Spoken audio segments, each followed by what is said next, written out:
Assalamualaikum warahmatullahi wabarakatuh.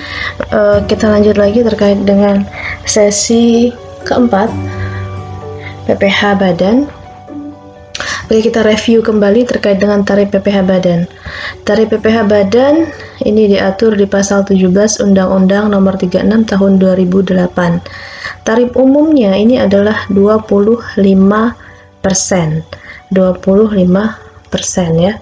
Ketika perusahaan tersebut peredaran brutonya sudah di atas 50 miliar dalam setahun, maka secara otomatis yang berlaku tarif umumnya hanya tarif 25% saja, ataupun bentuk usaha tetap. Bentuk usaha tetap, tarif yang berlaku adalah tarif umum 25% kali penghasilan kena pajak. Oke, dengan adanya Perpu nomor 1 tahun 2020, maka tarif PPh Badan ini berubah. Untuk tahun 2020 dan 2021 ini sebesar 22%. Untuk tahun 2022 menjadi 20%. Kemudian untuk pasal 17 ayat 2B Undang-Undang Nomor 36 Tahun 2008, ini untuk yang wajib pajak, bentuknya adalah perseroan terbuka. Paling sedikit 40% dari jumlah keseluruhan saham yang disetor diperdagangkan di Bursa Efek di Indonesia dan dimiliki oleh minimal 300 pihak yang berbeda. Masing-masing kepemilikannya kurang dari 5%. Nah, ini mendapat diskon sebesar 5% ya. Tarif umumnya adalah 25% dikurangi dengan 5%, yaitu 20%. Jadi tarif PPh Badan ini berlaku dari tahun 2010 sampai dengan 2019. 25% tarif umumnya. Untuk yang pasal 17 ayat 2B, 25% dapat diskon 5%, jadi 20%. Dengan adanya Perpu nomor 1 tahun 2020, maka tarif PPh Badannya juga berubah. Kalau tadi diskonnya itu adalah 5%, sekarang diskonnya hanya 3%. Kalau tadi tarifnya adalah 25%, sekarang untuk yang tahun 2020 dan 2021 adalah 22% ya. Sehingga tarif efektifnya adalah 19%. Untuk tahun 2022 20% dikurang 3%, berarti 17%. Oke, kemudian pasal 31E. Pasal 31E ini adalah pengurangan tarif sebesar 50%. Syaratnya adalah wajib pajak badan dalam negeri. Kemudian omsetnya, peredaran bruto ya, peredaran brutonya tidak lebih dari 50 miliar. Peredaran bruto tidak lebih dari 50 miliar dalam satu tahun ya. Kemudian diberikan hanya batas penghasilan kena pajak yang berasal dari peredaran bruto sampai dengan 50 miliar. Nah, untuk yang diskon ini hanya diberikan atas batasan penghasilan kena pajak yang berasal dari peredaran bruto sampai dengan 4,8 miliar. Ilustrasi yang kemarin saya sebutkan, ini peredaran brutonya 4,5, PKP 500 juta ya. Jadi dapat diskon 50%. Tarifnya 12,5% kali penghasilan kena pajak. Kalau dengan berlakunya Perpu ini berarti 50% kali 22% ya, menjadi 55 juta PPh yang terutangnya.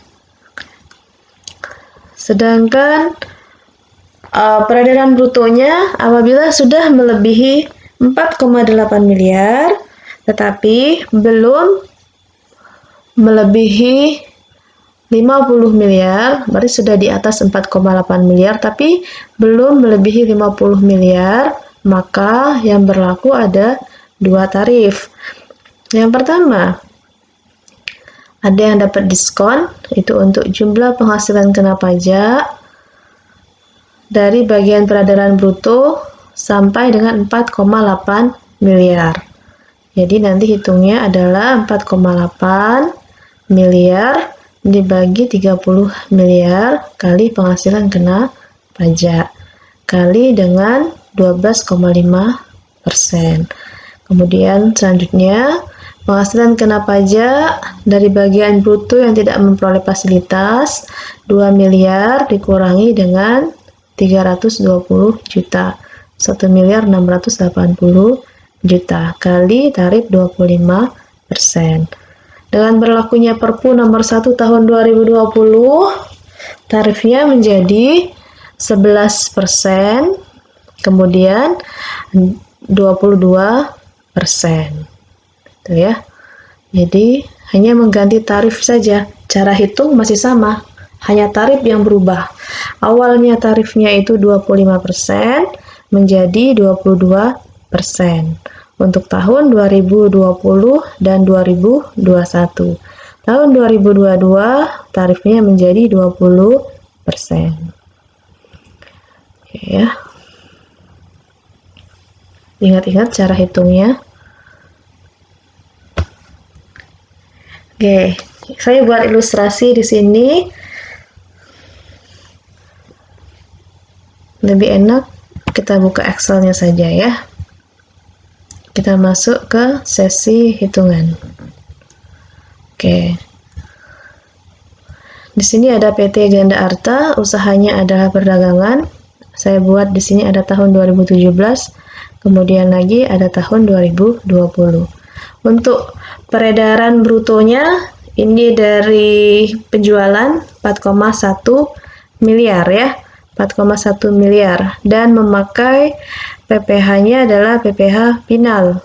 Untuk tahun 2017 ini dikenai tarif 1% dari omsetnya dari peredaran usaha yang dibayar tiap bulan.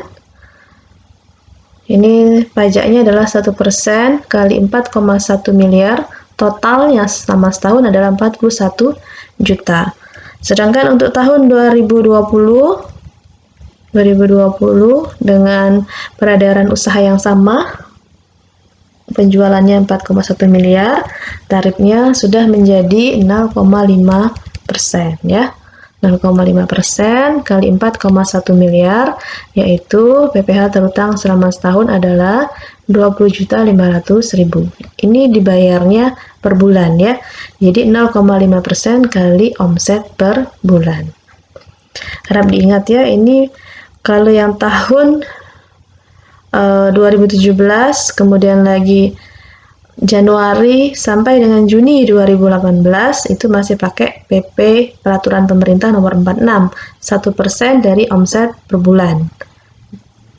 Kemudian kalau untuk dari bulan Juli 2018 sampai seterusnya nanti berlaku yang namanya PP Nomor 23, tarifnya 0,5% kali omset per bulan ya, dan omsetnya tersebut dihitungnya per masing-masing cabang atau per tempat kegiatan usaha ya. Kalau misalnya ada cabang, maka cabangnya pun juga harus membayar 0,5% kali omset. Oke, kemudian ilustrasi yang kedua. Ilustrasi yang kedua di sini ada penghitungan pengenaan terhadap suatu perusahaan meskipun omsetnya ini di bawah 4,8 miliar, kemudian dia dikenakan PPh final 0,5% dari omset. Kalau tahun 2017 1% dari omset, tetapi perusahaan ini memiliki penghasilan dari luar usaha.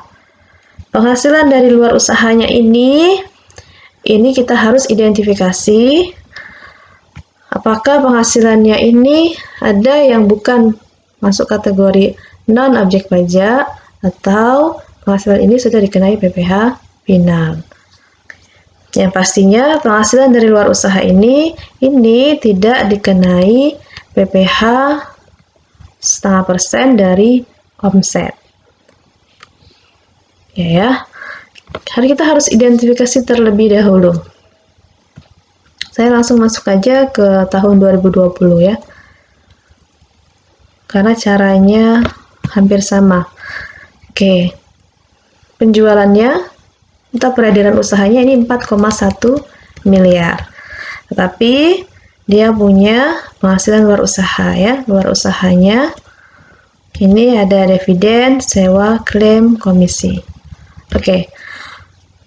Semua penghasilan yang sudah dikenakan PPh final, ini sudah bayar nih PPh final 0,5% dari omset, maka semuanya ini dikoreksi fiskal negatif. Semua biaya-biayanya juga dikoreksi fiskal positif. Sehingga langsung saja di sini saya mengoreksi laba usahanya. Laba usahanya saya koreksi semuanya. Sehingga penghasilannya laba usahanya nihil ya, laba usaha nihil karena penghasilan dikoreksi fiskal negatif, biaya koreksi fiskal positif. Jadi nihil ya.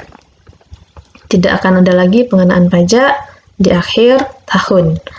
Kemudian penghasilan luar usaha kita identifikasi terlebih dahulu. Dividen dari PT DK.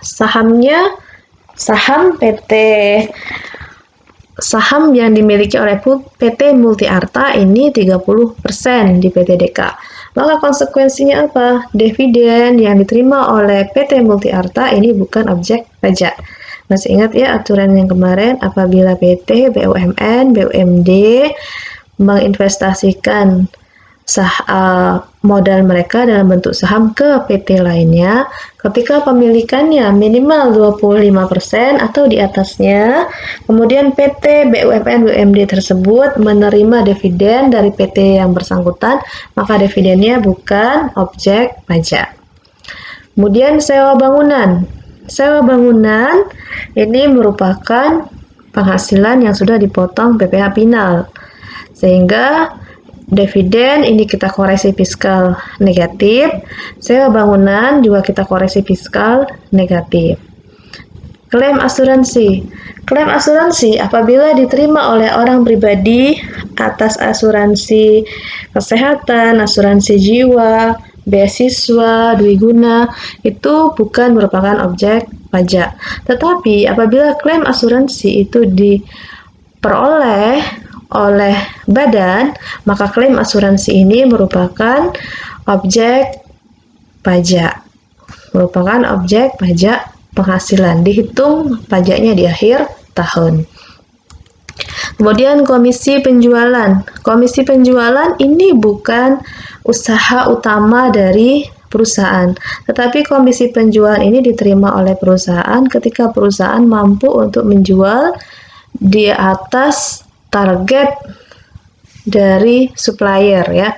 Supplier mengisyaratkan apabila suatu perusahaan mampu untuk menjual katakanlah di atas 1 miliar, maka perusahaan tersebut akan memperoleh komisi penjualan atas kelebihan dari nilai yang ditargetkan oleh supplier tersebut.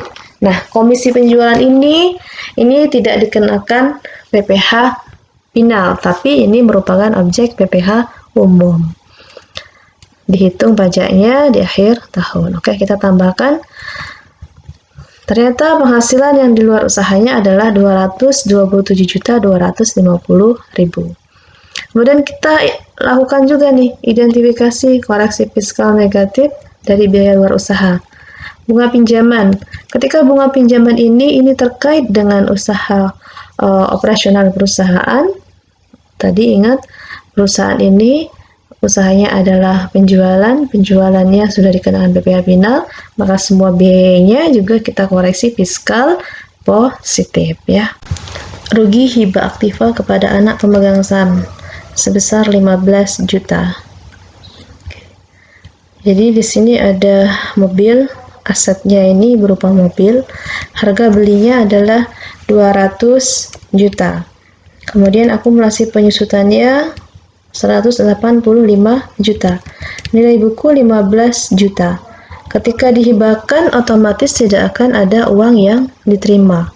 Sehingga sebesar nilai bukunya ini merupakan rugi hibah. Ketika di jurnal akumulasi penyusutan 185 juta, rugi hibahnya sebesar nilai buku 15 juta, kemudian asetnya di kredit mobil sebesar 200 juta. Nah, yang namanya hibah ini apabila diberikan kepada anak pemegang saham, ini kita koreksi fiskal positif. Masih ingat ya, yang namanya hibah, bantuan, sumbangan, ketika diberikan ke suatu lembaga yang disahkan dalam Dirjen Pajak, disahkan oleh peraturan pemerintah untuk penerima dana tersebut, maka itu boleh menjadi biaya. Ataupun ketika misalnya ini menghibahkan kepada orang pribadi, pengusaha orang pribadi yang selagi tidak ada hubungan usaha, pekerjaan, kepemilikan dengan perusahaan tersebut, maka boleh menjadi biaya. Nah, tetapi di sini ini ada hubungan dengan anak pemegang saham. Semua biaya-biaya yang terkait dengan kepentingan pemegang saham, maka wajib dikoreksi fiskal positif. Sumbangan, selagi sumbangan ini disalurkan ke lembaga yang disahkan oleh pemerintah, maka boleh dibiayakan. Tetapi di kasus kita ini, sumbangannya ini di panti asuhan penyalurannya, maka kita koreksi fiskal positif sebesar 18 juta. Sehingga jumlah biaya luar usaha yang boleh dibiayakan menurut pajak ini 0. Laba bersihnya adalah 227.250.000. Kemudian kita menghitung berapa PPh terutang. PPh terutang dari laba non usaha. Tarifnya adalah 11%. 11% kenapa? Karena peredaran brutonya 4,1 miliar ditambah dengan penghasilan luar usaha 279.250.000, masih di bawah 4,8 miliar, sehingga mendapat diskon tarif 50% ya. Jadi 11% kali dengan 227.250.000. PPh-nya adalah 28.406.250 rupiah. Ini PPh pasal 29 ya. PPh pulang bayar akhir tahun. Karena tidak ada lagi pengurang berupa kredit pajak ataupun angsuran pasal 25 yang dibayar sendiri. Kemudian laba usahanya, laba usaha ini tidak ada lagi pajaknya karena tadi sudah bayar 0,5% kali omset 4,1 miliar ya. PPh finalnya 20.500.000 rupiah. Oke, contoh yang ketiga. Contoh yang ketiga ini terkait dengan PT Lipat Arta Sus, di mana peredaran brutonya ini sudah di atas 4,8 miliar, tetapi belum melebihi 50 miliar dalam satu tahun. Kalau untuk tahun 2018, tarif pajaknya nanti akan berlaku 25% ya, dimana ada yang dapat diskon 50%, berarti tarifnya 12,5%, kemudian tidak dapat diskon ini 25%. Oke, kita masuk aja untuk tahun 2020 ya. Dari laporan keuangan komersial, laporan laba rugi komersial, kita lakukan yang namanya koreksi fiskal positif dan negatif. Untuk penjualan tidak ada koreksi fiskal. Berarti kita masih mengakui utuh 30 miliar. Harga pokok penjualan juga tidak ada koreksi fiskal. Harga pokok penjualannya tetap di angka 28 miliar 750 juta. Laba kotornya adalah 1 miliar 250 juta. Kemudian untuk biaya usaha, biaya gaji 400 juta. Yang kita koreksi fiskal yang mana? Yang kita koreksi fiskal adalah biaya kesejahteraan karyawan ya. Kalaupun ada keterangan di sini terdapat iuran pensiun yang ditanggung perusahaan sebesar 10 juta. Ini tidak kita koreksi fiskal. Kenapa? Selagi iuran pensiun yang tersebut disalurkan ke lembaga yang disahkan oleh Menteri Keuangan sebagai pengelola dana pensiun, baik itu BPJS Tenaga Kerja maupun dana pensiun lembaga keuangan, maka atas iuran pensiun yang dibayar oleh pemberi kerja atau perusahaan tersebut boleh dibiayakan. Selanjutnya, di biaya kesejahteraan karyawan. Dalam laporan buku besarnya ini terdapat keterangan ada pembagian beras dan sembako kepada karyawan senilai 20 juta. Nah, ini merupakan natura. Natura atau kenikmatan kita koreksi fiskal positif sebesar 20 juta. Sedangkan catering ini boleh menjadi biaya ya, karena ini merupakan natura. Ketika catering tersebut adalah untuk konsumsi semua karyawan yang ada di perusahaan. Kita koreksi 20 juta atas natura.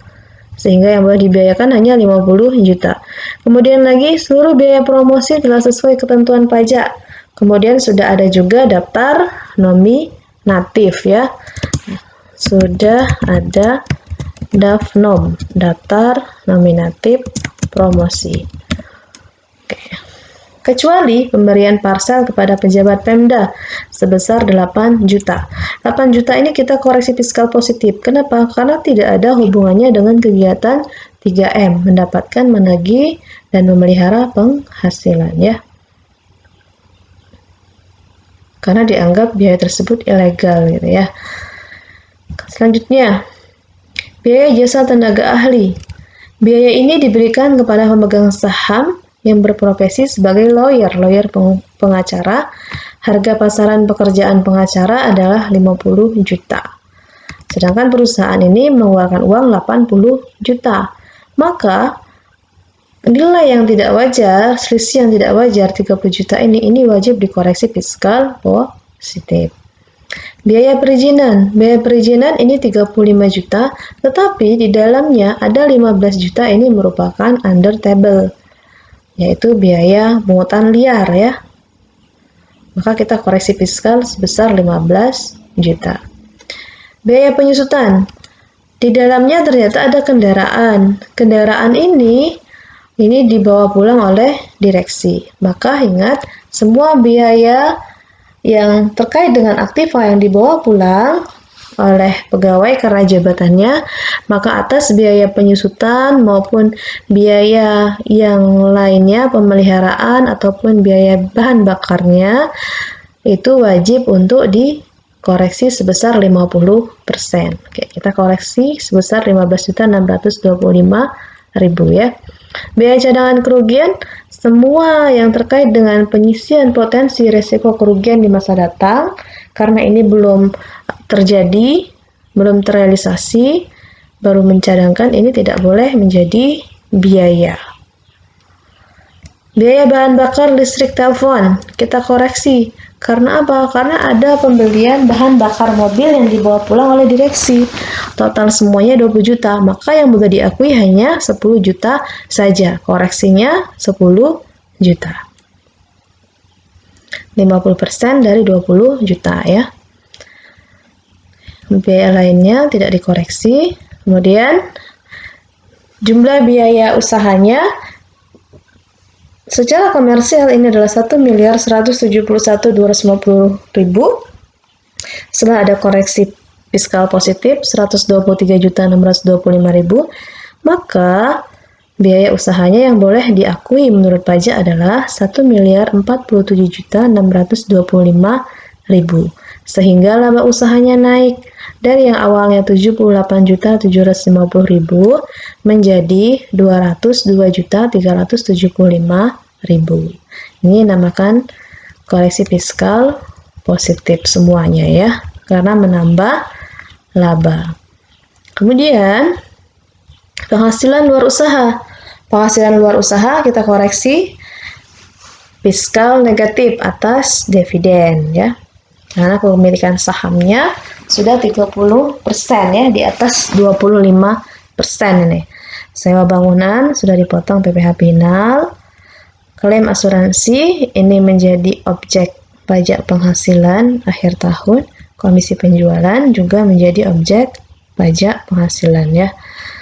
Penghasilan luar usahanya adalah 227.250.000. Biaya luar usaha, biaya bunga pinjaman. Biaya bunga pinjaman ini boleh dibiayakan. Kenapa? Karena ini terkait dengan kegiatan perusahaan ya. Kan perusahaannya ini tadi ini dikenakan PPh umum, maka semua biaya-biayanya ini boleh menjadi biaya, kecuali yang tadi sudah kita koreksi fiskal ya. Rugi hibah anak aktiva kepada pemegang saham, kita koreksi fiskal positif. Sumbangan, kita koreksi fiskal positif ya, sumbangannya ke panti asuhan. Oke, laba bersihnya adalah 354.625.000. Kompensasi ruginya 0, laba kena pajaknya adalah 354.625.000 rupiah. Ya. Oke, lanjutnya kita hitung nih PPh terutang. PPh terutang kita menggunakan dua tarif ya. Ada yang dapat diskon 50%, berarti tarifnya 11%. Ada yang tidak mendapat diskon, tarifnya 22%. Kita identifikasi terlebih dahulu peredaran bruto. Peredaran brutonya adalah dari peredaran usaha ditambah penghasilan luar usaha ditambah penghasilan neto luar negeri. Peredaran usahanya adalah 30 miliar. Penghasilan luar usahanya adalah 279.250.000. Totalnya adalah 30.279.250.000. Oke. Yang dapat fasilitas adalah penghasilan kena pajak sampai dengan peredaran bruto 4,8 miliar. Berarti di sini 4,8 miliar dibagi dengan total peredaran bruto semuanya 30.279.250.000, kita kali dengan penghasilan kena pajak. Penghasilan kena pajak atau laba kena pajak 354.625.000 ya. Sehingga yang dapat fasilitas PKP penghasilan kena pajak yang dapat fasilitas adalah 56.216.716 rupiah. Ini kita kali 11% ya. 11% ini diingat 50% kali 22% ya. Sehingga PPh-nya adalah 6.183.839 rupiah. Kemudian yang tidak dapat fasilitas berapa? Ini adalah 354.625.000 kita kurangi dengan 56.216.716 rupiah. Dapatnya adalah 298.408.284 rupiah. Ini kita kali dengan tarif normal yaitu 22%. Sehingga PPh-nya adalah 65.649.822 rupiah. Total PPh terutangnya adalah 71.833.661 rupiah. Oke. Tuh. Oke, selanjutnya ilustrasi yang selanjutnya adalah terkait dengan PT Ganda Estate. PT Ganda Estate adalah pengembang perumahan. Di sini omsetnya atau peredaran usahanya adalah 30 miliar ya. Kemudian lagi ada penghasilan luar usaha. Ada biaya luar usaha. Laba bersih semuanya adalah 250 juta. Oke. Untuk yang PT Ganda Estate ini, karena sudah dikenai PPh final atas pengalihan tanah dan bangunan, maka atas laba usahanya ini sudah tidak akan dihitung lagi pajaknya di akhir tahun. Karena penjualannya kita koreksi fiskal negatif, kemudian lagi biaya-biaya koreksi fiskal positif, maka hasilnya adalah nihil ya. Semuanya tidak boleh menjadi biaya penghasilannya, tidak juga dihitung pajaknya di akhir tahun. Oke, yang akan kita hitung pajaknya adalah dari penghasilan luar usaha ya. Setelah kita identifikasi mana penghasilan yang merupakan objek pajak umum, pasal 25, pasal 29 ya.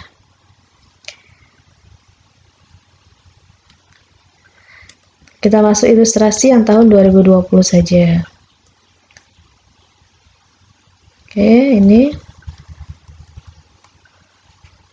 Nah, untuk yang ilustrasi ini hampir sama dengan ilustrasi yang sebelumnya ya, di mana omsetnya atau peredaran usahanya itu dikenai PPh final, tapi memiliki penghasilan luar usaha yang merupakan objek pajak umum, yaitu pasal 25, 29. Caranya hampir sama. Hanya tarifnya saja yang berbeda. Kalau tadi tarifnya ini hanya satu, yaitu 11%, karena peredaran brutonya belum melebihi 4,8 miliar. Kalau untuk yang PT Ganda Arta ini, PT Ganda Estate ini nanti tarifnya ada dua ya, 11% dan 22%. Kalau untuk PPh yang atas peredaran usahanya ini sudah dikenai PPh final 2,5% kali pengalihan tanah dan bangunan. Hanya itu saja yang membedakan. Kita masuk ke ilustrasi berikutnya. Ilustrasi berikutnya ini terkait dengan peredaran bruto perusahaan yang melebihi 50 miliar dalam 1 tahun pajak. Jadi di sini ada PT Ganda Arta, usahanya adalah perdagangan, penjualan 60 miliar, kemudian lagi ada penghasilan, ada laba bersihnya adalah sebesar 250 juta. Oke, kita identifikasi yang mana biaya-biaya yang boleh kita koreksi fiskal positif atau negatif ya. Ternyata dalam laporan laba rugi, kita buka buku besarnya, di sini ada biaya yang kita koreksi terkait dengan kesejahteraan karyawan. Karena ada pembagian sembako ya, ini natura tadi sebesar 20 juta. Tidak boleh menjadi biaya ya.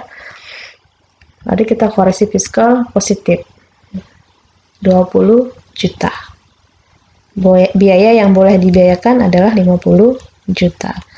Kemudian ada biaya under table atau pungli sebesar 15 juta ya dari biaya perizinan ini. Ini dikoreksi fiskal positif, sehingga biaya perizinan yang boleh hanya 7 juta. Untuk biaya-biaya lainnya ini tidak ada koreksi fiskal, sehingga laba bersihnya naik nih dari 250 juta menjadi 285 juta rupiah. Kompensasi rugi 0, sehingga laba kena pajaknya 285 juta. Untuk PPh terutangnya kita hanya menggunakan satu tarif saja. Kenapa? Karena tadi peredaran bruto didapat dari peredaran usaha ditambah dengan penghasilan luar usaha ditambah dengan penghasilan neto luar negeri. Apabila sudah melebihi 50 miliar dalam 1 tahun pajak tersebut, maka tarifnya adalah untuk tahun 2020 ini 22%. Berarti 22% kali dengan 285 juta ya. Pajaknya PPh terutangnya adalah 62.700.000 rupiah. Oke, ilustrasi ini saya teruskan sampai dengan ketemu PPh pasal 29. Pasal 29 tersebut adalah kurang bayar pajak akhir tahun ya. PPh terutangnya adalah 62.700.000. PPh dipotong pihak lain ini ada pasal 22 terkait dengan transaksi dengan bendahara pemerintah. Ada 15 juta. Pasal 22 juga berlaku apabila perusahaan melakukan impor ya. Biasanya membayar pasal 22 atas barang impor tersebut.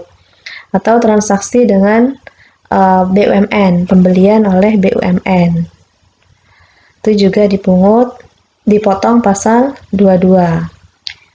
Kemudian untuk PPh pasal 23 tidak ada. Pasal 24 kredit pajak luar negeri atau pajak yang dipotong di luar negeri tidak ada. Sehingga jumlah kredit pajaknya adalah 15 juta. PPh yang harus dibayar sendiri berapa? Dari PPh terutang 62.700.000 dikurang dengan kredit pajak 15 juta. Berarti berapa? 47.700.000 rupiah. PPh pasal 25 ini adalah angsuran massa. Angsuran massa yang dibayar setiap bulan ya. Dari Januari sampai Desember ya. Januari sampai dengan Desember 2020. Sebesar berapa? 25 juta. STP. STP ini adalah surat tagihan pajak. Jadi katakanlah angsuran pasal 25 kita itu setiap bulannya adalah 3 juta, tetapi ada satu bulan kita bayar hanya 1 juta. Sehingga yang 2 jutanya ditagih dengan STP. Nah, yang boleh menjadi pengurang di sini hanya pokok pajak saja. Untuk yang bunganya tidak boleh menjadi pengurang ya. PPh kurang bayar akhir tahunnya berapa? PPh kurang bayar akhir tahun atau PPh pasal 29-nya adalah sebesar 20.700.000 rupiah. Dari mana? Dari 47.700.000 dikurangi dengan angsuran pasal 25 dikurangi dengan STP PPh pasal 25 pokok pajaknya. Oke. Ini adalah angsuran pasal ini adalah PPh kurang bayar akhir tahun pasal 29 ya. Sedangkan apabila kita ingin menghitung angsuran PPh pasal 25 untuk tahun berikutnya yaitu tahun 2021 ya, tahun 2021. Berarti bagaimana cara hitungnya? Penghasilan yang menjadi perhitungan angsuran kita ambil dari laba kena pajak ya. Laba kena pajaknya tadi yang laba setelah koreksi fiskal atau penghasilan neto fiskalnya adalah 285 juta. 285 juta ini asumsinya adalah penghasilan tahun 2021 ini akan sama dengan tahun 2020 ya. Kompensasi ruginya 0, penghasilan kena pajaknya adalah 285 juta. PPh terutangnya bagaimana? PPh terutangnya adalah 22% kali 285 juta, yaitu 62.700.000. Dikurangi dengan kredit pajak dipotong pihak lain, 15 juta. Berarti PPh yang harus dibayar sendiri 47.700.000.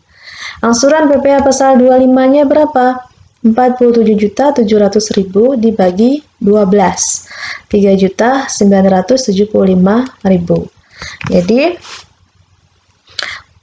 mulai masa pajak April sampai dengan ini April 2021 sampai dengan Maret 2022,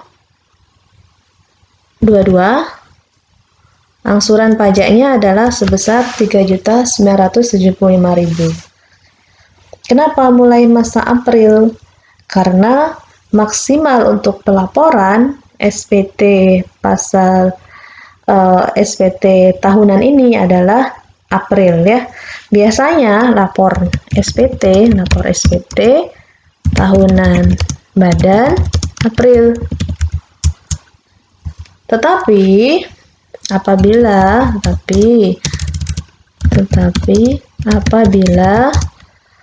SPT tahunan badan dilaporkan di bulan Maret, maka masa Maret sampai dengan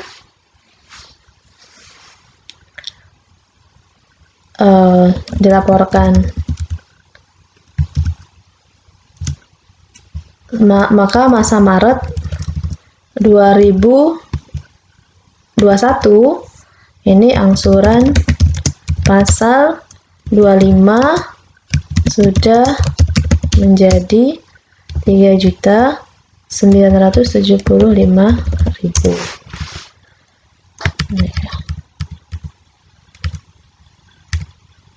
Oke.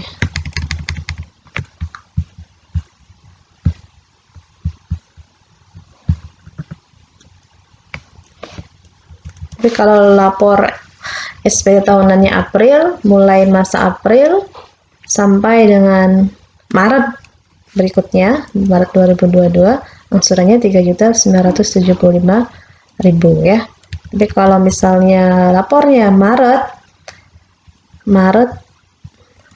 2021, SPT tahunan badan 2020 ya, laporkan Maret 2021, maka mulai masa Maret 2021 angsuran pasal 25 sudah berubah menjadi 3.975.000. Tuh.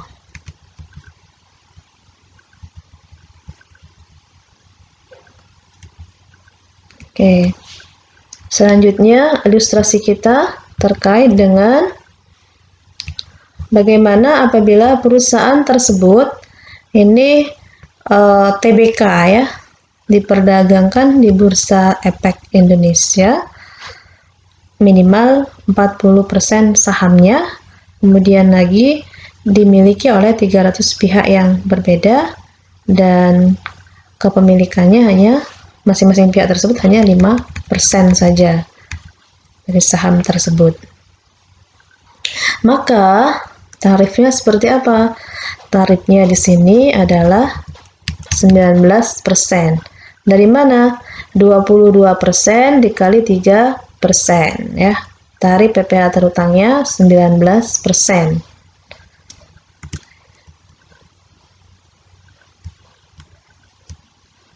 Caranya hampir sama ya dengan yang tadi. Kita lakukan koreksi fiskal positif atau koreksi fiskal negatif. Ini sama nih pendapatan pajaknya, 285 juta kali 19% ya, sehingga PPh terhutangnya adalah 54.150.000 rupiah. Untuk menghitung PPh kurang bayar akhir tahun, pasal 29 ini sama juga. PPh terhutang dikurangi dengan PPh dipotong pihak lain, kemudian dikurangi dengan angsuran pasal 25 atau STP PPh pasal 25 yang pokoknya saja tadi. Kemudian untuk menghitung angsuran PPh pasal 25 ini berbeda dengan cara yang tadi. Kalau cara yang tadi ini dari penghasilan laba kena pajak tahun 2020. Ini sama nih, asumsinya sama, tidak ada perubahan. Kalau yang untuk yang diperdagangkan di bursa efek, maka angsuran 25-nya menggunakan laporan keuangan triwulan. Nanti dihitung berapa laba usahanya, kemudian nanti dikalikan dengan tarif PPh terutangnya ya, 19% tadi ya.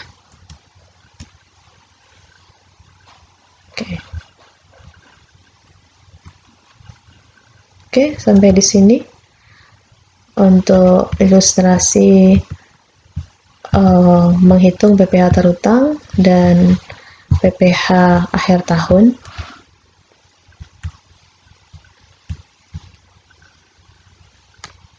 Nanti kalau ada yang mau didiskusikan, silakan nanti bisa via WhatsApp ataupun melalui Google Classroom ya.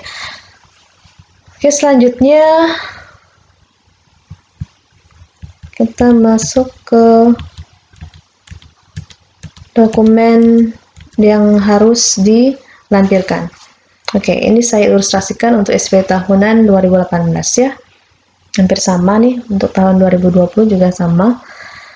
Ada 2 dokumen tambahan yang harus dilampirkan. Yang pertama adalah ikhtisar TP documentation, transfer pricing documentation. Kemudian yang kedua adalah perhitungan debt equity ratio.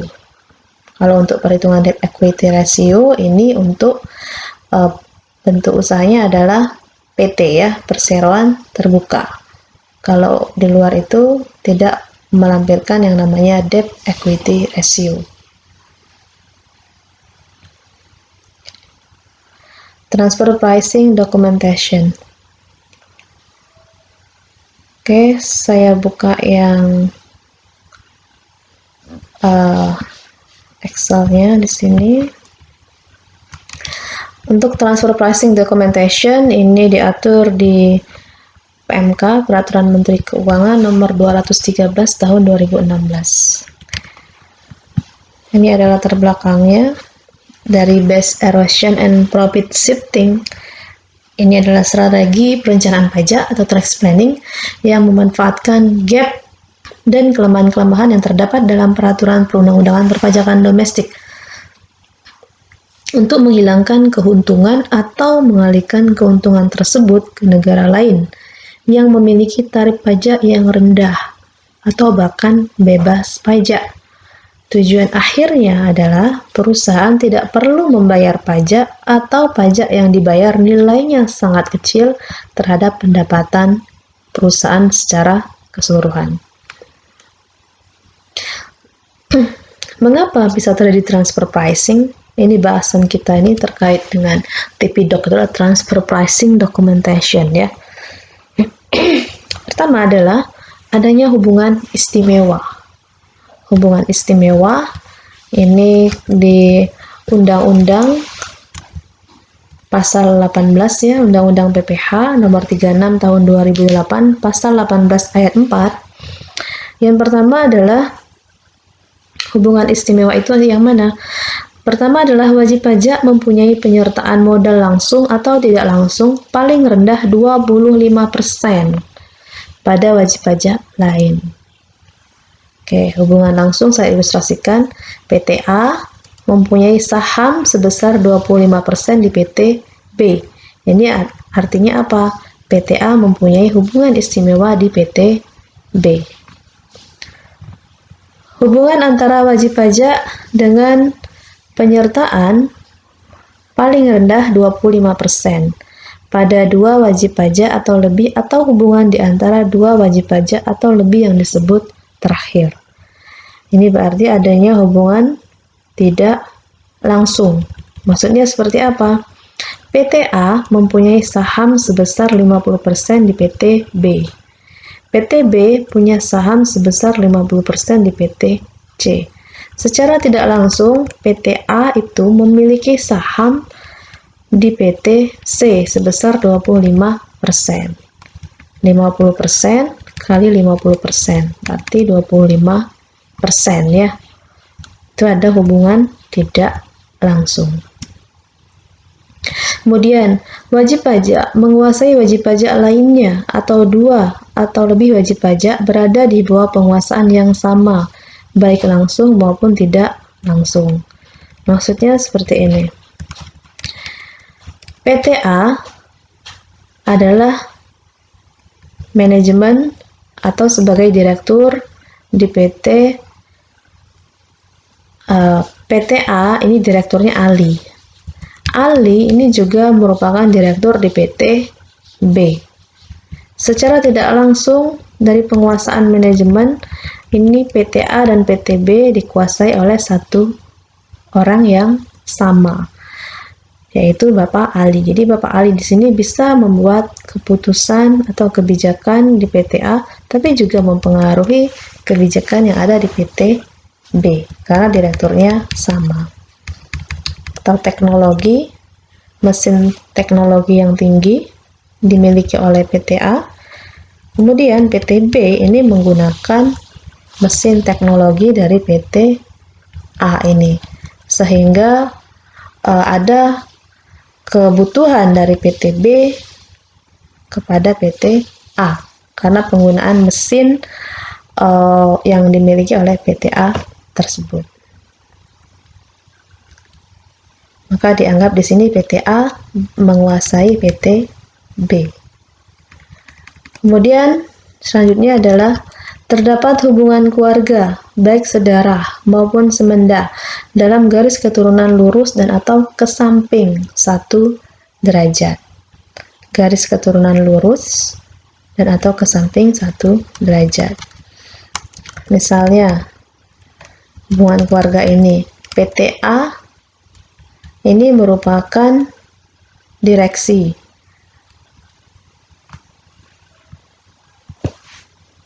Suami Ani. Saya buat namanya Andi. Ini merupakan suami Ani. Dia direktur di PT A. PT B ini merupakan mertuanya Andi. Berarti siapa ini? Ibunya Ani. Maka di sini dianggap ada hubungan istimewa PT A dengan PT B terkait dengan hubungan keluarga. Atau bisa jadi di sini PT A ini dimiliki direksinya ini adalah Andi.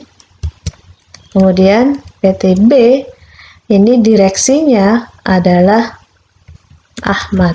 Ahmad ini siapa? Adiknya Andi. Maka ini juga disebut hubungan istimewa karena adanya hubungan keluarga. Garis keturunan lurus ya. Garis keturunan lurus tapi dia ke samping, garis keturunan ke samping 1 derajat, garis keturunan ke samping 1 derajat ya, karena ada hubungan adik. Hubungannya adalah sedarah.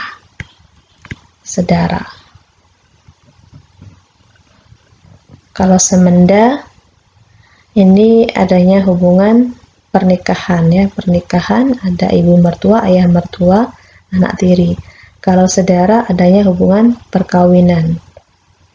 Ibu, ayah menikah, lahir anak.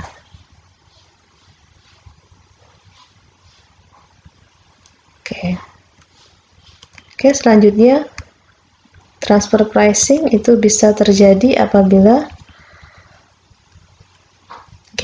adanya keinginan untuk meminimalkan beban pajak secara keseluruhan bagi perusahaan-perusahaan atau pihak-pihak yang mempunyai hubungan istimewa. Yang kedua, tadi loncat ya. Yang kedua adalah penetapan harga transfer atas suatu transaksi tidak berdasarkan prinsip harga wajar. Karena bisa jadi adanya transfer pricing ini ada indikasi perusahaan tidak mau membayar pajak yang besar, sehingga dengan adanya hubungan istimewa tadi, maka atas biayanya bisa jadi dibesar-besarkan sehingga labanya kecil, pajaknya kecil ya.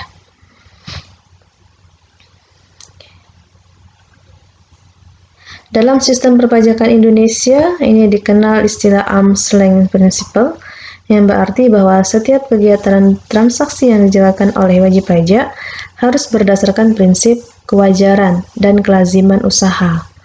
Misalnya, wajib pajak menetapkan laba dikurang total cost, yaitu 10%, maka penetapan angka 10% ini harus didasarkan pada arm's length principle dan didukung oleh dokumen, sehingga pada saat pengalokasian biaya bunga atau jasa manajemen sudah didasarkan atas penentuan laba dan dokumen pendukung.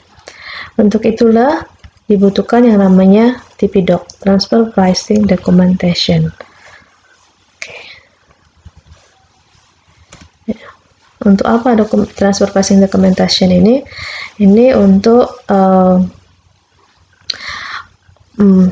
supaya setiap kegiatan transaksi yang dijalankan oleh wajib pajak itu ada prinsip kewajaran dan kelaziman usaha, dan hal tersebut akan dituangkan dalam lampiran atau dalam transfer pricing documentation ya.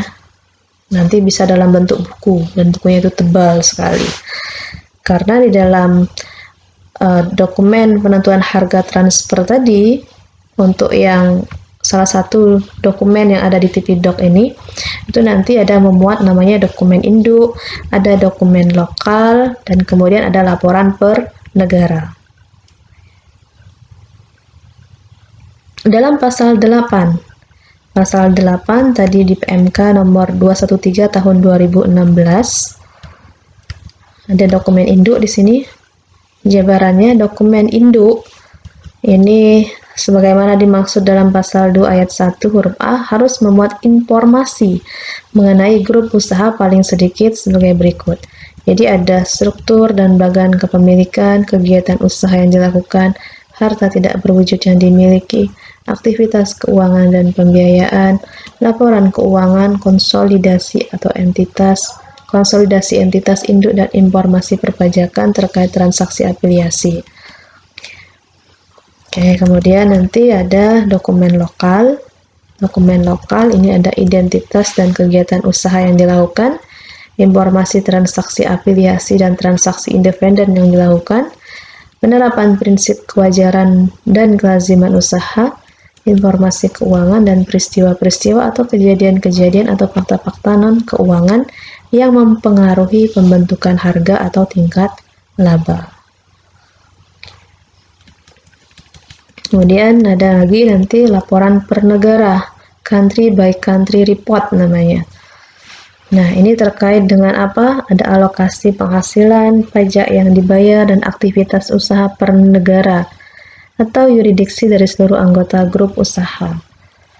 Oke, kemudian ada kertas kerja, laporan per negara, memuat informasi yang disusun ya sesuai dengan format. Kemudian, ini yang jadi penting nih. Country by country report atau laporan per negara hanya untuk perusahaan grup yang diwajibkan kepada perusahaan induk dengan total omset lebih dari 11 triliun. Lebih dari 11 triliun. Jadi, apabila di bawah itu tidak wajib untuk membuat namanya laporan per negara atau country by country report. TP-Doc yang terdiri dari local file, master file, dan CBC report atau country by country report sebenarnya ini untuk menjelaskan bahwa harga yang terbentuk dalam transaksi hubungan istimewa dengan entitas induk atau entitas lain dalam satu grup mencerminkan prinsip kewajaran dan kelaziman usaha atau arm's length principle. Oke. Di slide ini menjelaskan apakah suatu perusahaan tersebut wajib untuk menyusun TP-Doc, Transfer Pricing Documentation. Ya, jadi identifikasinya adalah seperti ini. Current tax year ini adalah tahun pajak saat ini. Apakah tahun pajak saat ini, katakanlah tahun 2020, ada transaksi afiliasi? Transaksi afiliasi adalah transaksi dengan pihak yang mempunyai hubungan istimewa. Apabila jawabannya adalah tidak ada, maka tidak ada kewajiban membuat yang namanya TP-Doc. Tetapi apabila ada, maka harus dilihat tahun pajak sebelumnya, yaitu tahun pajak 2019. Apakah tahun pajak 2019 peredaran brutonya melebihi 50 miliar? Apabila jawabannya ada, maka wajib membuat master file dan local file. Apabila jawabannya tidak ada, maka harus identifikasi yang selanjutnya. Apakah ada transaksi afiliasi barang berwujud yang tahun 2019 tersebut yang nilainya itu lebih dari 20 miliar. Misalnya penjualan barang dagangan nilainya lebih dari 20 miliar. Apabila ada, maka wajib untuk membuat master file dan local file atau membuat TP-Doc ya. Apabila jawabannya tidak ada, maka identifikasi lagi tahun 2019 tersebut apakah ada transaksi afiliasi khusus yang nilainya ini melebihi 5 miliar untuk per transaksi. Nah, transaksi afiliasi khusus ini contohnya adalah pembayaran bunga. Pembayaran bunga ke pihak yang ada hubungan istimewa itu lebih dari 5 miliar, atau ada pembayaran jasa, atau ada pembayaran royalti. Apabila jawabannya ada, maka wajib membuat TP-Doc. Tetapi apabila jawabannya tidak ada, maka harus diidentifikasi apakah pada saat tahun ini, berarti tahun 2020, ada transaksi dengan pihak afiliasi yang berada di negara dengan tarif pajak kurang dari 25%. Kalau misalnya jawabannya adalah ada, yes, maka wajib membuat TP-Doc, membuat master file, local file, dan satu lagi nih adalah country by country report ya. Apabila jawabannya semuanya ini tidak ada, ketika diidentifikasi semuanya tidak ada, maka perusahaan tidak wajib membuat yang namanya TP-Doc. Nah, ini adalah daftar negara yang tarif pajak penghasilannya itu di bawah 25% ya. Nih, tarifnya. Ada Afghanistan 20%, Albania 15%, dan seterusnya ini. Oke. Ini saya lewatin saja. Nah, ini adalah ikhtisar dokumen master file dan local file yang harus diisi ya. Ini diisinya paling lambat 4 bulan setelah berakhirnya tahun pajak. Katakanlah tadi tahunnya 2020, maka wajib diisi ini untuk lampiran SPT tahunan 2020, berarti maksimal bulan April ya, 30 April 2021. Sanksinya, sanksi dari PMK 213 ya apabila tidak membuat TP-Doc ini. Apabila tidak melampirkan ikhtisar master file dan local file, maka tadi harusnya dia membuat yang namanya karena ada transaksi dengan afiliasi tadi terpenuhi, harusnya dia menyusun yang namanya TP-Doc, melampirkan master file, local file. Tapi apabila tidak dilampirkan, maka SPT dianggap tidak lengkap dan tidak disampaikan. Nanti ada sanksi denda SPT, PPh tidak disampaikan. Berapa? 1 juta ya untuk SPT tahunan, wajib pajak badan itu 1 juta.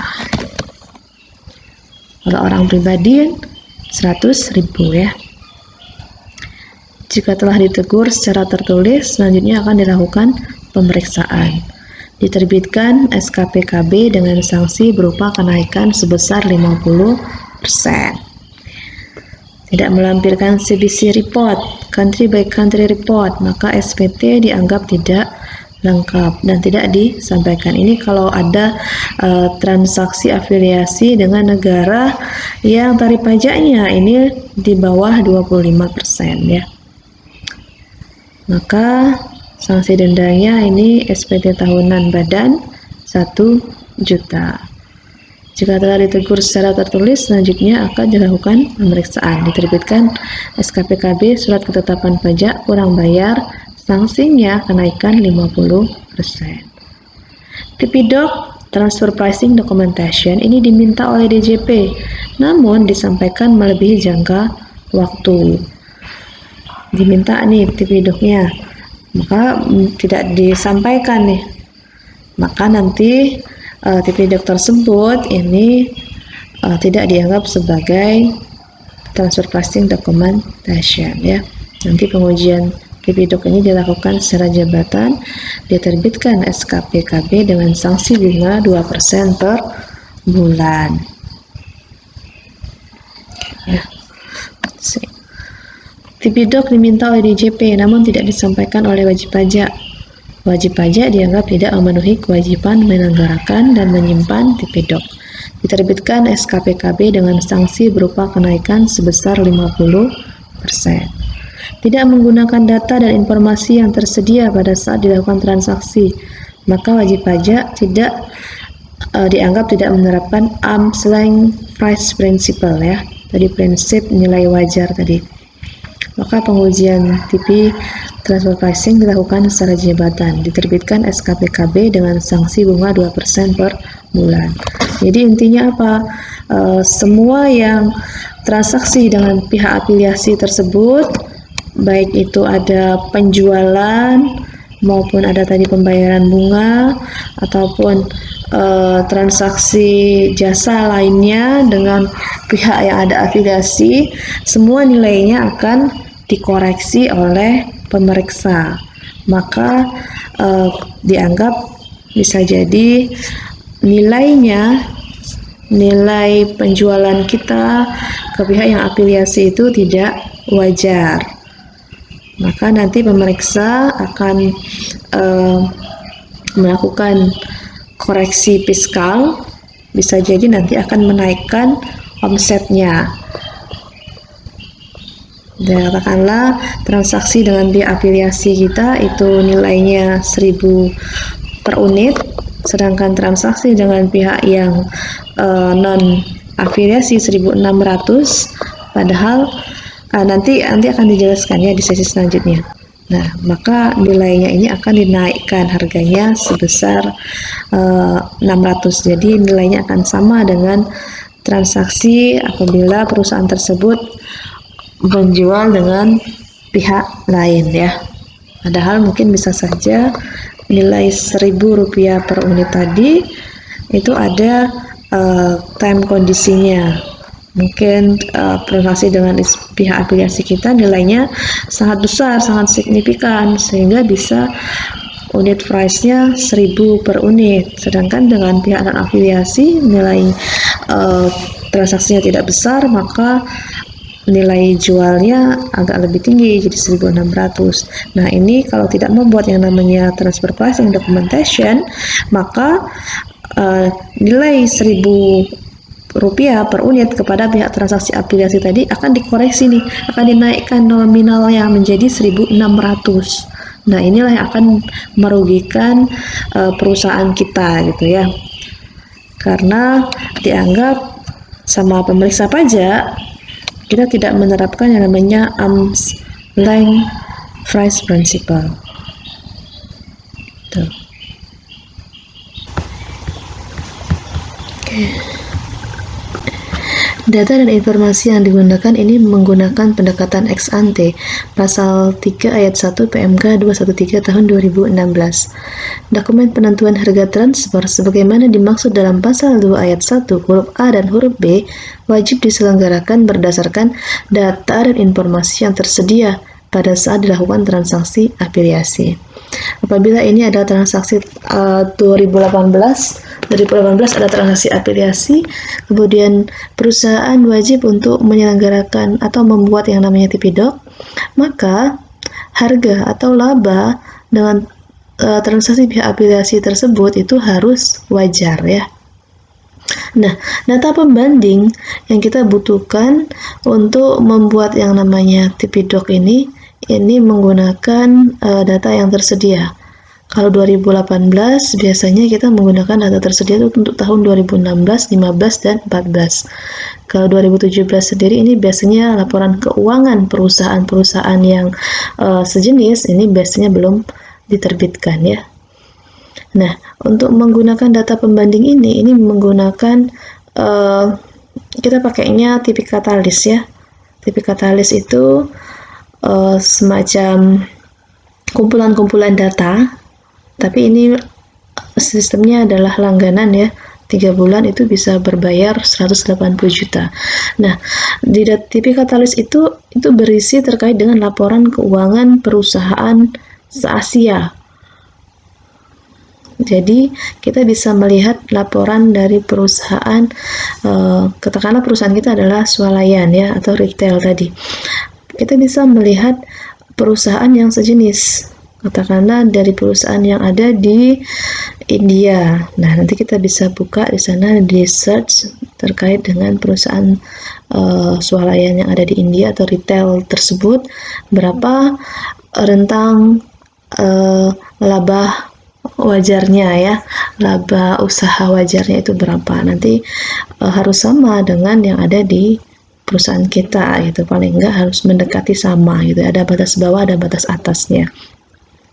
Atau kalau seandainya dari TP Katalis tersebut ada perusahaan yang sejenis dengan perusahaan kita, datanya dan posisinya dari Indonesia, itu malah lebih bagus ya, seperti itu. Oke, proses penyusunan TP-Doc ini. Kemudian lagi untuk metode penentuan harga transfernya, nanti di sini ini sudah saya buatkan. Metode penentuan harga transfernya itu ada yang namanya metode perbandingan harga antara pihak yang mempunyai hubungan istimewa, jadi comparable uncontrolled price atau CUP ya. Ada metode harga penjualan kembali, metode biaya plus, metode pembagian laba, dan metode laba bersih transaksional, transactional net margin method, TNMM. Biasanya yang umum yang dipakai adalah nomor 5 ini ya. Ini yang biasanya paling umum dipakai. Jadi menggunakan perbandingan, misalnya tingkat pengembalian penjualan, ini metodenya adalah laba bersih usaha dibagi penjualan kali 100%. Atau pakai rasio tingkat pengembalian total biaya, atau nanti bisa pakai rasio tingkat pengembalian aset, gitu, ROA ya, laba bersih usaha dibagi total operating aset kali 100%. Ini metode yang dipakai.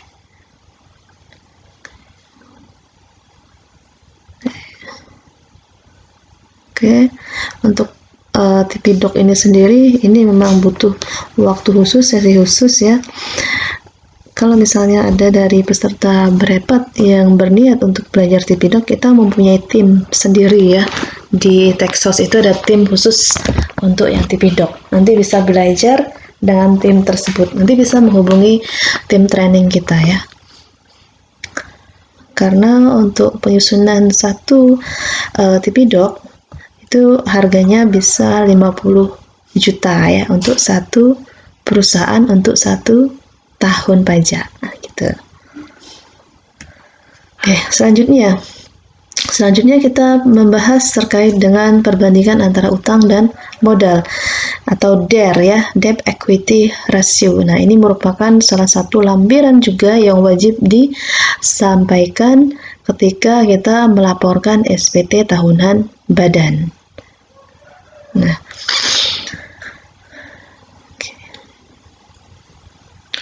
untuk keperluan penghitungan pajak penghasilan bagi wajib pajak badan yang didirikan atau bertempat kedudukan di Indonesia yang modalnya terbagi atas saham-saham. Nah, pelampiran penghitungan untuk yang DER ini dan lampirannya ini wajib apabila perusahaan itu bentuknya PT. Kalau bentuknya CP, firma, persekutuan, ini tidak wajib untuk melampirkan yang namanya formulir perbandingan antara utang dan modal atau DER tersebut. Besarnya pinjaman yang ditanggung wajib pajak yang dapat dikurangkan dari penghasilan bruto dalam menghitung penghasilan kena pajak dihitung berdasarkan perbandingan antara utang dan modal.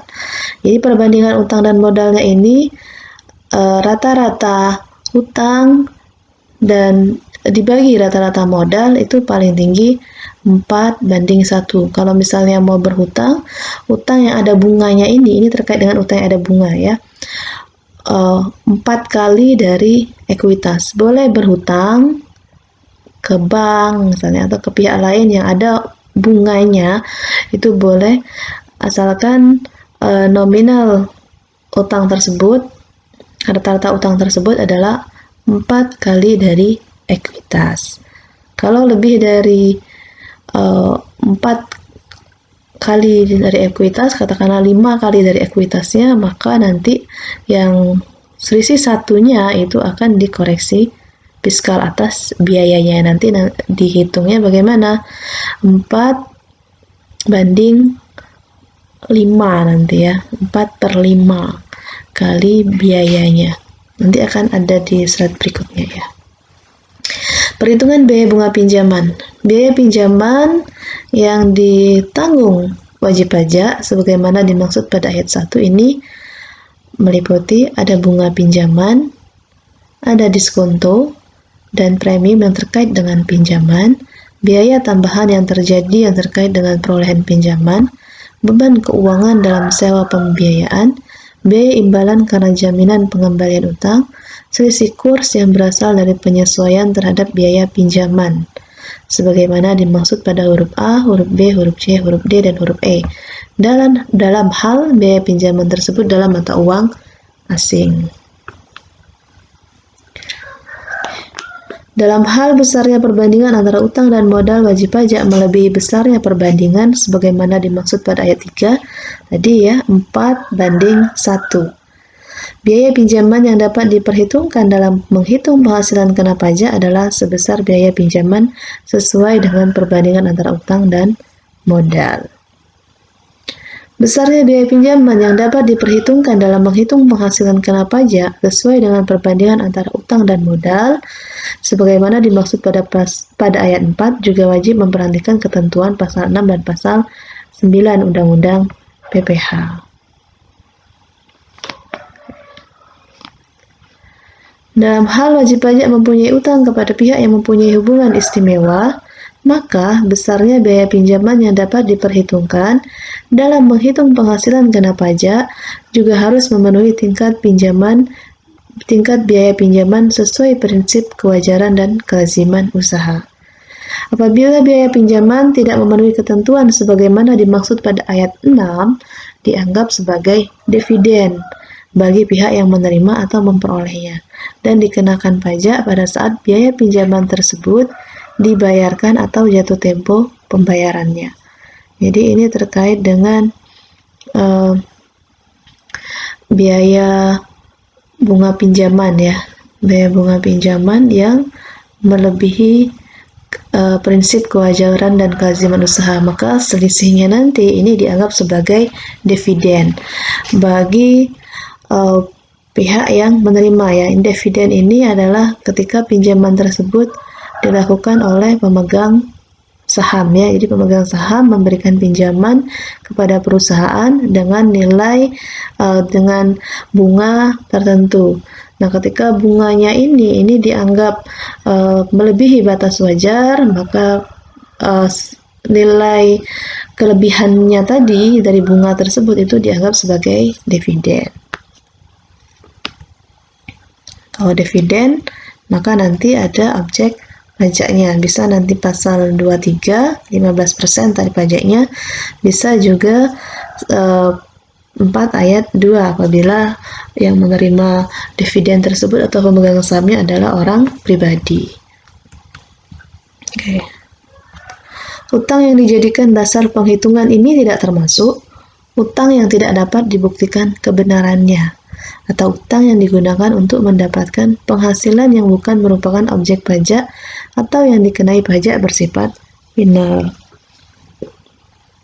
Jadi kalau misalnya ada perusahaan yang usahanya adalah satu usahanya pengembang real estate, satu lagi adalah hotel, maka yang boleh menjadi biaya yang boleh dibiayakan yang dihitung perbandingan utang dan modalnya adalah utang untuk pengadaan hotel saja ya, utang untuk pembiayaan hotel saja. Untuk yang real estate, karena sudah dikenai pajak pinal, maka semua biaya-biayanya dikoreksi fiskal positif. Artinya apa? Tidak boleh menjadi biaya. Nilai utang dalam rangka besarnya perbandingan antara utang dan modal dihitung berdasarkan saldo rata-rata utang pada 1 tahun pajak atau bagian tahun pajak ya.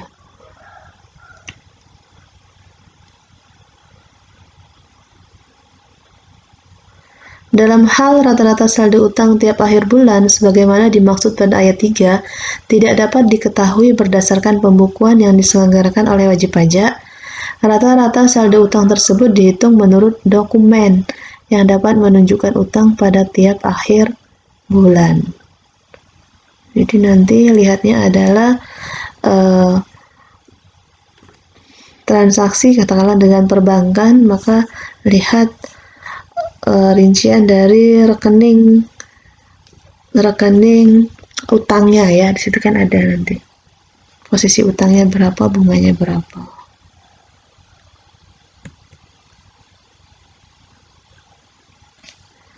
Nilai modal dalam rangka penghitungan besarnya perbandingan antara utang dan modal dihitung berdasarkan saldo rata-rata modal pada 1 tahun pajak atau bagian tahun pajak.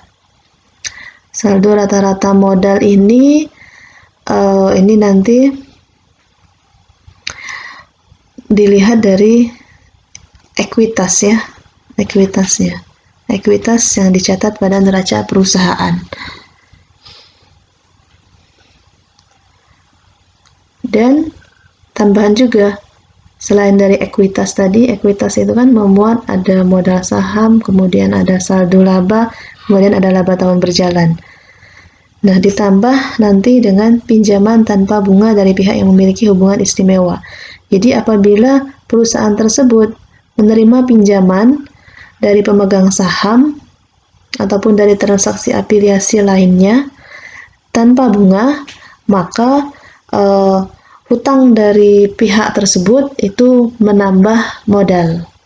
Jadi menambah komposisi dalam modalnya ya. Nanti kita lihat selanjutnya.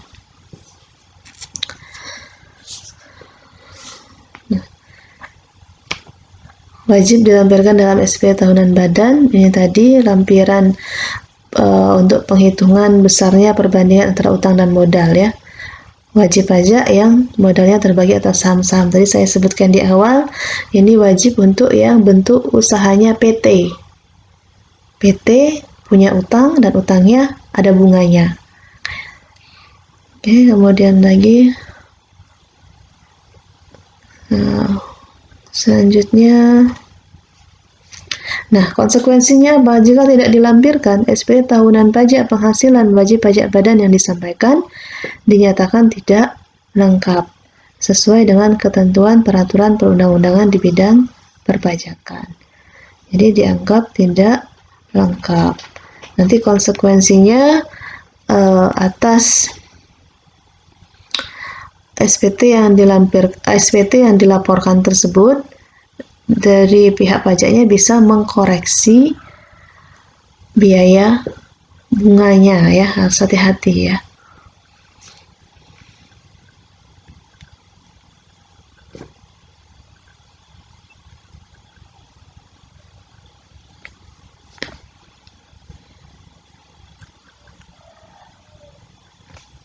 Oke, contoh ini ada perusahaan PT XXX. Ini ada kewajiban, liabilitas ini adalah posisi kewajiban nih. Posisi per 31 Desember tahun 2016 ada tahun 2015. Utang dagang ini ada yang dibebani bunga 810.000 dan tanpa dibebani bunga 700.000. Kemudian ada pinjaman tanpa bunga Ini ada pihak yang mempunyai hubungan istimewa dari XXX Ltd. Ltd ini biasanya di luar negeri ya, perusahaannya. Ltd itu limited. Ini 50.000. Nah, 50.000 ini dalam ribuan rupiah ya. Berarti ini 810 juta, ini 700 juta. Kalau ini adalah 50 juta ya. Utang jangka pendek, utang kepada PT ABC, pihak yang memiliki hubungan istimewa, 725 juta. Ini utang jangka panjangnya, utang kepada PT JKL, utang kepada PT www.co Ltd, utang kepada SS Corporation ya, pihak yang memiliki hubungan istimewa. Kemudian ini ekuitasnya. Ekuitasnya untuk tahun 2016 modal saham 150 juta. Bagi sahamnya 110 juta, laba ditahannya 475 juta ya. Kemudian penghasilan brutonya dari laporan laba rugi ini ada 20 miliar. Kemudian biaya pinjaman yang ditanggung sebesar 386.720.000 rupiah. Ini biaya pinjaman ini adalah biaya bunganya, biaya bunga dari utang yang dimiliki oleh PT XXX. Biaya pinjaman atau biaya bunga kepada PT ABC 96 juta, kepada PT JKL 20.660.000, kepada WWW.co Corporation nih Ltd 100.575.000, kepada XXX Corp 158.720.000. Kemudian ada biaya pinjaman atas utang dagang yang dibebani bunga sebesar 10.760.000 rupiah. Oke, kita membuat laporan perbandingan antara utang dan modal ya. Nah, nanti dimasukkan ke dalam form ini. Jadi nama perusahaannya apa, hubungannya apa. Ini saldo utang tiap akhir bulan. Oke, untuk memudahkan saya buat lampirannya seperti ini ya. Saldo rata-rata dihitung berdasarkan rata-rata saldo utang tiap akhir bulan selama tahun pajak 2016. Januari utang dagang yang dibebani bunga 800 juta ya, dalam ribuan rupiah. Sampai dengan Desember 810 juta. Jadi rata-ratanya jumlah semua utang dagang yang dibebani bunga ini dibagi 12. Temulah angka 805 juta. Utang ke PT ABC, utang ke PT JKL, utang ke www.co Ltd, utang ke XS Corporation. Semuanya dijumlah, kemudian di rata-rata. Ternyata rata-rata hutang yang ada bunganya ini adalah 6.081.750.000 rupiah. Kemudian penghitungan saldo rata-rata modal. Nah, ini juga nanti dimasukkan ke form ini ya, rata-rata saldo modal. Modal saham bulan ke-1 ini Januari sampai Desember, nanti dibuat rata-rata. Modal saham, agio saham, laba ditahan, kemudian ada saldo laba.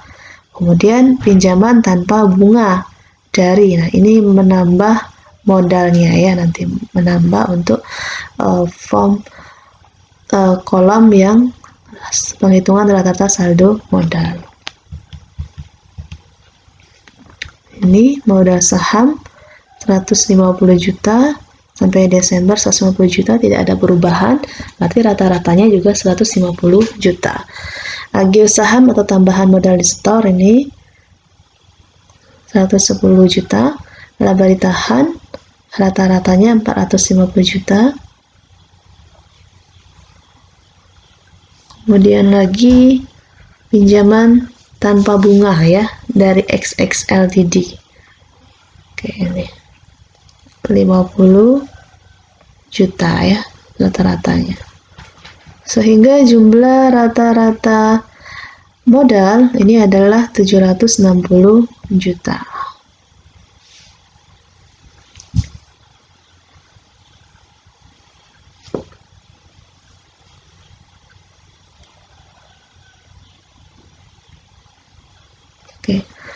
ketika kita menghitung DER, besarnya DER PT XXX tahun 2016 berapa?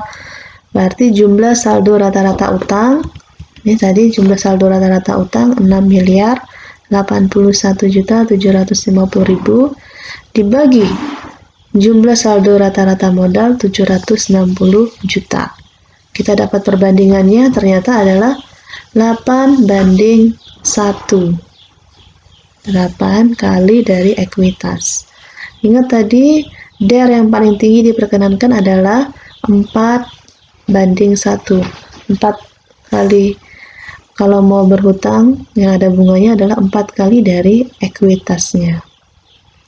Karena DER PT XXX melebihi 4:1, maka biaya pinjaman, biaya bunganya ini tadi yang boleh diperhitungkan adalah nanti 4 dibagi 8 kali biaya pinjaman dari masing-masing utang. Nanti bagaimana? Kita buat di sini ada kolom tertentu di sini. Nah, ini sama dengan yang ini ya. Penghitungan biaya pinjamannya seperti apa?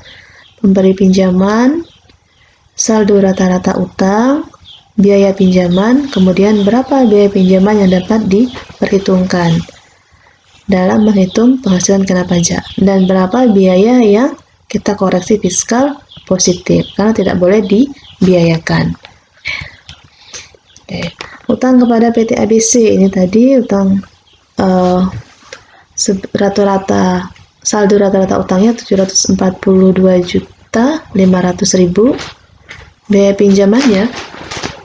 Biaya pinjamannya adalah 96 juta ya. Nah, maka yang boleh menjadi biaya untuk menghitung penghasilan kena pajaknya adalah hanya sebesar 48 juta. Dari mana? Dari 4 dibagi 8 kali 96 juta ya. Atau separuhnya nih, 4 bagi 8 kan berarti 1/2 ya. Setengahnya dari 96 juta. Begitupun juga dengan utang kepada PT JKL, kepada WWW Co Ltd, kepada XX Corporation, sama utang dagang yang dibebani bunga. Berarti biaya pinjaman yang boleh menjadi biaya hanya separuhnya saja ya. Karena tadi 4 dibagi 8 atau 1/2. Oke, diisikan ke sini nanti ya. Ini separuhnya lagi tidak bisa menjadi biaya ya, koreksi fiskal positif. Kemudian karena perusahaan ini ada hutang ke luar negeri, tadi hutangnya ke WWW Co Ltd, ini perusahaan di luar negeri, XXX Corporation ini juga di luar negeri, maka wajib juga untuk melampirkan yang namanya laporan utang swasta luar negeri. Jadi selain ada lampiran perbandingan antara utang dan modal, juga melampirkan laporan utang swasta luar negeri. Nih ya. Atau dari teman-teman masih ada yang kurang puas, nanti monggo silakan bisa diskusi lagi sama saya untuk kedepannya supaya bisa lebih baik lagi, dan teman-teman semoga bisa mengambil manfaat dari apa yang kita pelajari pada 4 sesi ini ya, yang bertemu secara virtual. Saya akhiri dengan assalamualaikum warahmatullahi wabarakatuh.